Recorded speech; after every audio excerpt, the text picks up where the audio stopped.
Level 1. Sometimes games get banned or censored for reasons that honestly feel kind of dumb.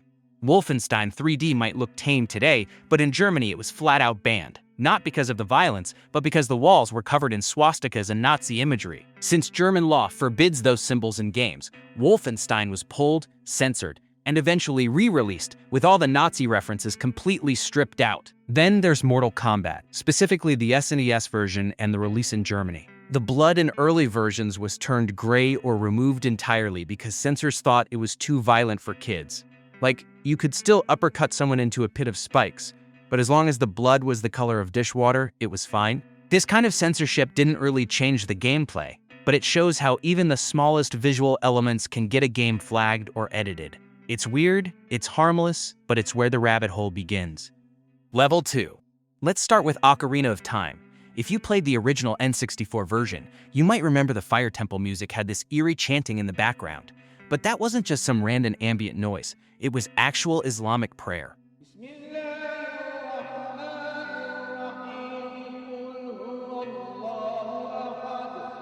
Nintendo apparently used a stock sound sample that included real phrases from the Quran, probably without realizing it. And yeah, playing that during a dungeon where you're fighting fire monsters didn't exactly sit well. People noticed, and Nintendo got hit with backlash, so they removed it completely in later versions.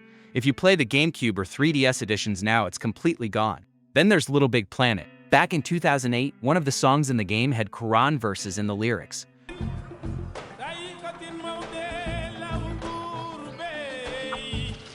Sony actually delayed the entire launch just to patch the song out. They weren't taking any chances. These weren't games getting censored for blood or violence. They got hit for including real-world religion in the wrong context. And that's when you know we're stepping into deeper territory. Level 3. Let's start with Rule of Rose, a survival horror game for the PS2. It looks like a creepy, artsy, psychological horror game, but the story dives into disturbing themes involving children. Not like scary kids, I mean actual child abuse, trauma, bullying, and straight-up psychological torture. The backlash was massive, especially in Europe.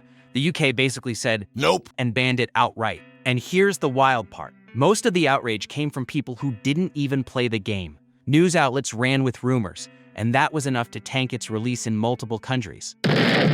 Now on the other side, we've got Manhunt 2. Rockstar took the violence from the first game and cranked it way past 10. We're talking brutal, hands-on executions, like suffocating people with plastic bags and using tools you'd find in a torture kit. It was so intense the game got slapped with an adults-only rating, which basically means no release on consoles. Rockstar had to censor their own game just to get it down to an M rating and actually sell it. Level 4. Postal 2 starts off pretty normal. You wake up in a small neighborhood, buy milk, pay some bills, return a library book. Then you find out you can pour gasoline on someone and light them on fire. And yes, you can stick a live cat on your shotgun and use it like a silencer. It's so strange you almost laugh, but then you remember, someone actually made this. That weird mix of silly and cruel is exactly why countries like Australia and New Zealand banned it, calling it morally unacceptable. In some places, just owning a copy could get you fined. Now compare that to Condemned 2 Bloodshot. No funny cat guns here. This is rough, close-up violence. You're stuck in dirty alleys and broken buildings, fighting people who look and act desperate. Every punch sounds heavy, every hit lands hard. The game makes you see all of it, right in front of you. There's no joking around. It's the kind of violence that sticks in your head even after you turn the console off. Germany didn't just ban it, they erased it from store shelves, like it was never released. And to this day, it's still hard to even find a legal copy. Level 5. If Level 4 was about violence you could almost laugh at, Level 5 drops that completely. Grape Lay is one of the most infamous banned games ever made, and honestly, it's disturbing just to even explain. Released in Japan in 2006 by a company called Illusion, it puts you in the role of a man stalking and assaulting a mother and her 2 underage daughters. At the start, Kimura gets arrested for assaulting the woman, but eventually gets out and seeks revenge on the woman and her entire family. After Kimura has completed his goal with all 3 characters, that is when he reveals his master plan, which was to make them all unpaid workers. There are 2 different endings to this game, a black ending and a red ending. In the black ending, Kimura has a kid with one of the women, but is eventually pushed in front of a train and killed. In the red ending, one of the girls eliminates him, seeking revenge for his heinous acts.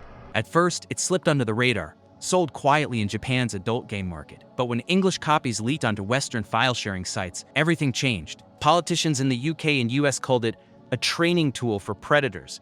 Argentina banned it outright, and even Japan, where it was made, eventually pulled it from stores after the backlash. News outlets everywhere covered it, and for once, gamers and non-gamers alike agreed. This wasn't just shocking, it was unacceptable. What's truly disturbing about Grape Lay isn't just that it was banned, it's that it never really disappeared. Copies still spread on dark corners of the internet, traded like some forbidden prize, and people still go looking for it, not by accident, but out of curiosity. That's the part that sticks, knowing there are players willing to download and experience something built entirely around exploitation. It stops being a game and instead becomes a symbol of the absolute worst place gaming can go.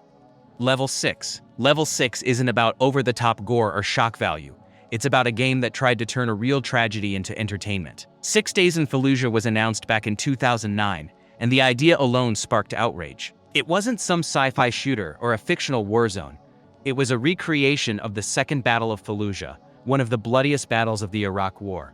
The controversy hit immediately. Military veterans, families who lost loved ones, and even politicians came out against it. They said this wasn't just another war game, it was exploiting real trauma. Critics argued it skipped over war crimes, ignored the civilian cost, and painted the whole thing like an action movie.